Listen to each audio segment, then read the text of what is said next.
မင်္ဂလာပါခင်ဗျာ USAID USA လို့ခေါ်တဲ့ American ဖွံ့ဖြိုးရေး agency อ่ะဆိုလို့ရှိရင်မြန်မာနိုင်ငံမှာ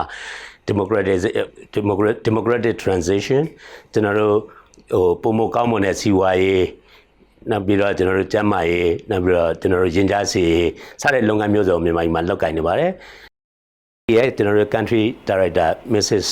Teresa McGhie ပမာပြည်မှာ July 2016ထဲကလောက်ကိုင်ခဲ့ပါတယ်အဲ့ဒါနဲ့ပတ်သက်လို့ကျွန်တော်အနေနဲ့မြန်မာပြည်မှာ USA ရဲ့ project တွေဘာတွေလောက်ကိုင်နေတယ်ဘာတွေအောင်မြင်တယ်ဘာတွေလုပ်ဖို့လိုတယ်အဲ့အတွက်ကျွန်တော်တွေ့ဆုံမေးမြန်းမှာဖြစ်ပါတယ် Thank you madam you have quite a lot of engagement on Myanmar Burma mainly transition to democracy and also economic opportunity and also of course healthcare and also reconciliation and then international relationship. So what is the overall USAID engagement on Burma and what did you achieve when you have last 4 years and what are the most challenging issues for you?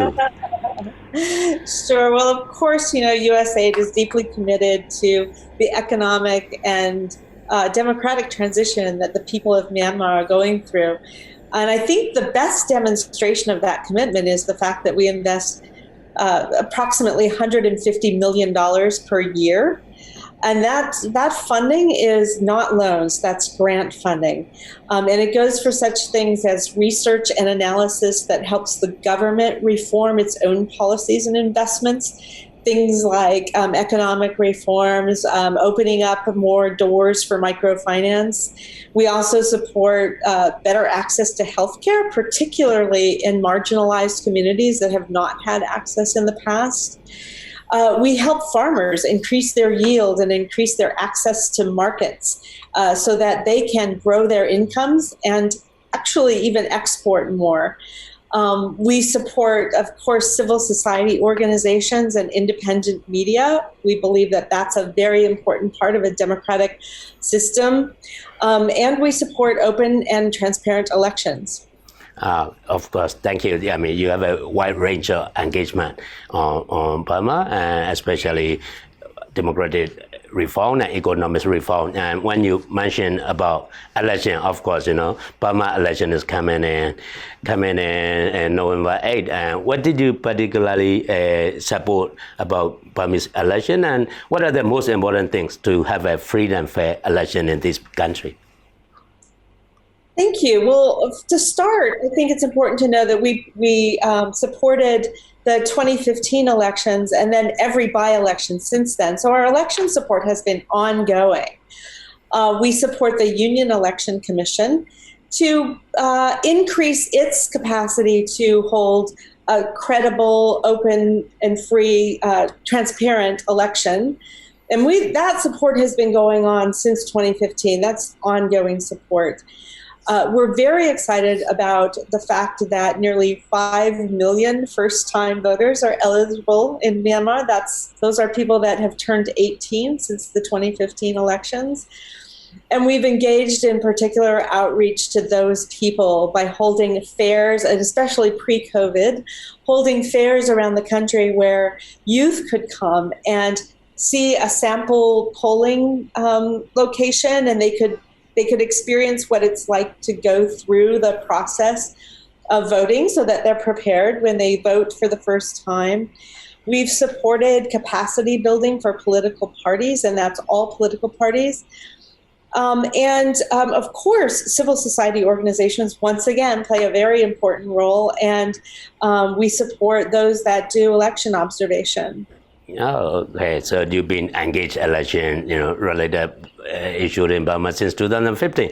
And also, as you mentioned, that we are going to have a 5 million first-time voter, and also out of 37.5 million, and 50 million are under 30. So our voters are quite young. Why it's important, the youth to engage in terms of election, and also in terms of women. I know USAID also do a lot of program on women. So why it is important that young youth also participate in election and also leadership or participation of women, particularly in election issues?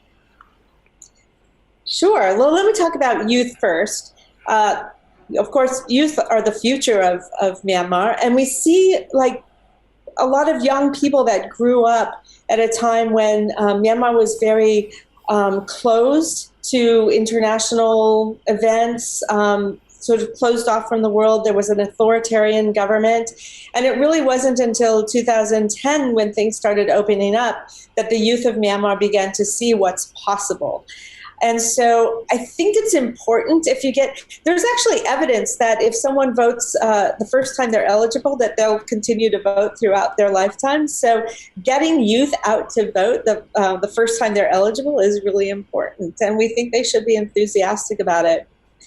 As far as women go, every country that has women included in their leadership does better at development, better at democracy. We think that there's a long way to go, both here but globally, in terms of really opening doors for women to be in leadership. So, we're happy to see women put forward as candidates on the ballot. We'd like to see more of it. I think not all of the political parties have released their candidate lists yet. So maybe we hope to see more women.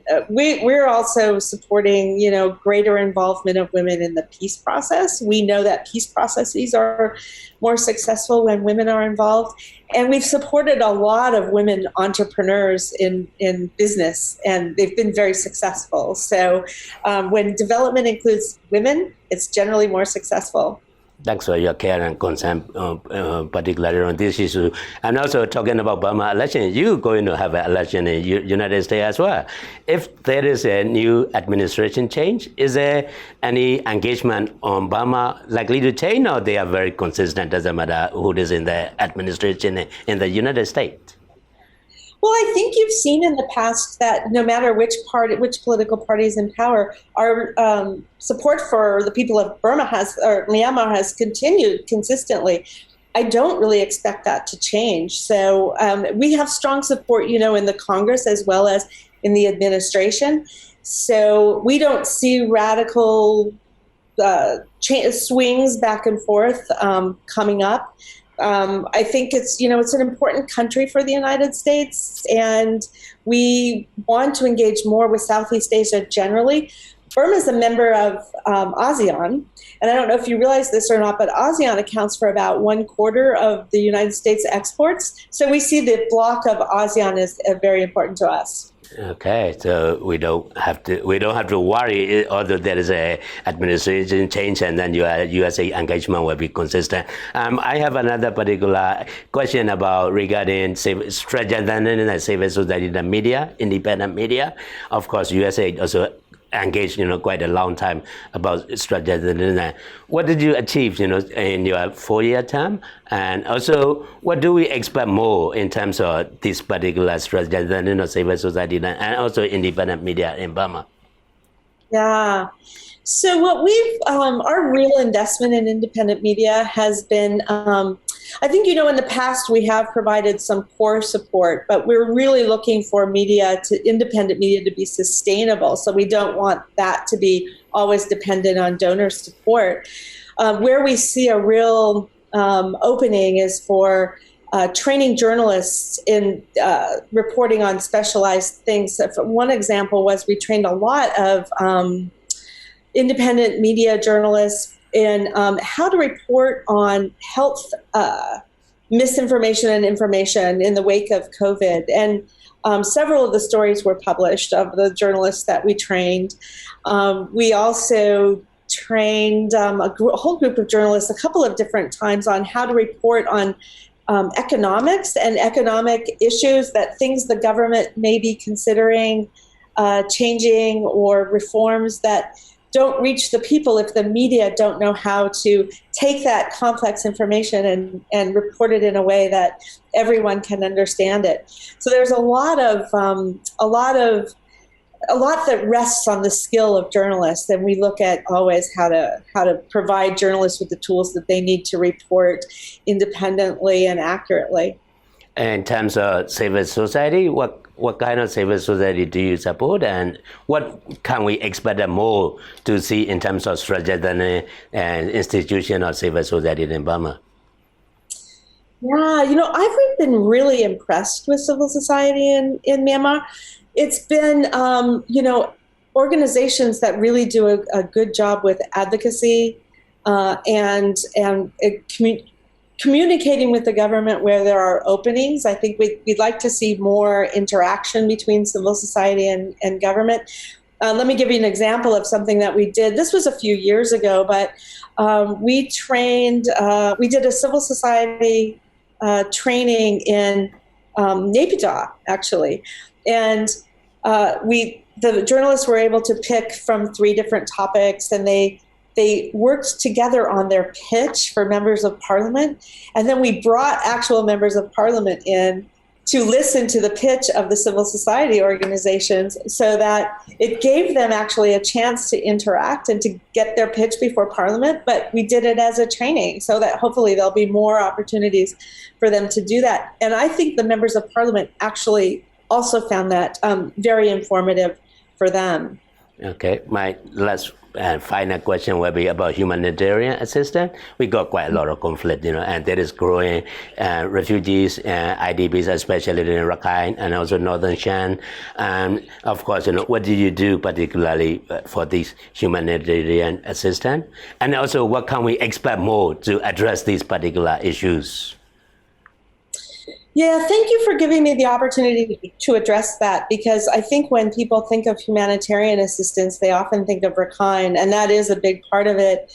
But we also provide humanitarian assistance in Shan, Kachin, and Chin states. And there are about 300,000 internally displaced people in Myanmar.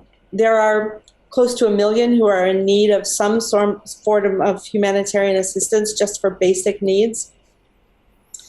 So we provide a lot. We provide about 30 million of that 150 million that I mentioned is in humanitarian assistance each year. That's food, nutrition, water and sanitation, access to health care, and then social protection for mostly for the 300,000 displaced people. But I also wanted to mention that we did an additional $6 million just for COVID. And that's particularly for people in IDP camps on messaging on how to prevent COVID, proper hand washing, social distancing, all of that. And then also additional water and sanitation services, because that's a really important part of preventing the spread of COVID. And one thing we really want to do is make sure that in the IDP camps that we really mitigate the risk of COVID, because it could be potentially very catastrophic there. Thanks for your support for this particular issue. And then my last one, what are you going to miss the most when you leave Burma? The people, of course. That's the first thing. I've made so many good friends here, and I've loved working with people here, all the different organizations that we've been able to work with. I'll miss the views of Shwedagon. I'll miss the beaches, and just the diversity that the country offers. If I had to leave with a message, it would be to make sure that you, as the people of Myanmar, protect your environment, because it's part of the draw here, and there are so many beautiful places here that you really should think about preserving for the future. Thank you very much, Madam. Thank you.